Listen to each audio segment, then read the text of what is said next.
బయట వర్షం పడుతుంటే వేడి వేడిగా ఏమైనా చేసుకొని తింటే ఎంత బాగుంటుందో కదా. అసలు వర్షం అయితే ఎంత బాగా పడుతుందో అసలు. ఇంకా కరెంట్ కూడా లేదు. ఇంకా కరెంట్ పోయినప్పుడు మా వారైతే ఫ్రెంచ్ ఫ్రైస్ చేస్తానని స్టార్ట్ చేశారు. నియర్లీ 1 మంత్ నుండి అనుకుంటున్నాం, ఇంక ఈ రోజు కుదిరింది. ఫస్ట్ అయితే దాన్ని కొంచెం సాల్ట్ వేసేసి బాయిల్ చేశారు, మెత్తగా అయితే ఉడికిపోయిన తర్వాత ఇంకా దానిలో కార్న్ఫ్లోర్ వేసేసి బాగా కలిపేశారు. కార్న్ఫ్లోర్ వేస్తే క్రిస్పీనెస్ వస్తుందంట.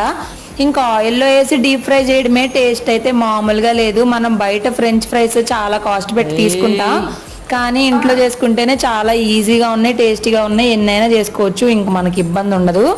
ఇంకా అవి ఏమో సిరప్ పట్టుకొని తిరుగుతున్నాడు, సిరప్ వేయండి అని చెప్పి. విడిగా వేసినప్పుడు అస్సలు తాగడు, ఏడుస్తాడు. ఇప్పుడు మాత్రం అలా అడుగుతున్నాడు. ఇంకా లాస్ట్కి అన్నీ అయిపోయిన తర్వాత దానిలో సాల్ట్ వేసేసుకొని కలిపేసుకొని తినడమే. కావాలి అంటే మనం కారం కూడా వేసుకోవచ్చు. నేనే మ్యాక్సిమం తినేసా. ఇంకా నేను నోటితో ఇలా ఊదుకుంటున్నానంట, అవి కూడా ఊదుకుంటున్నాడు.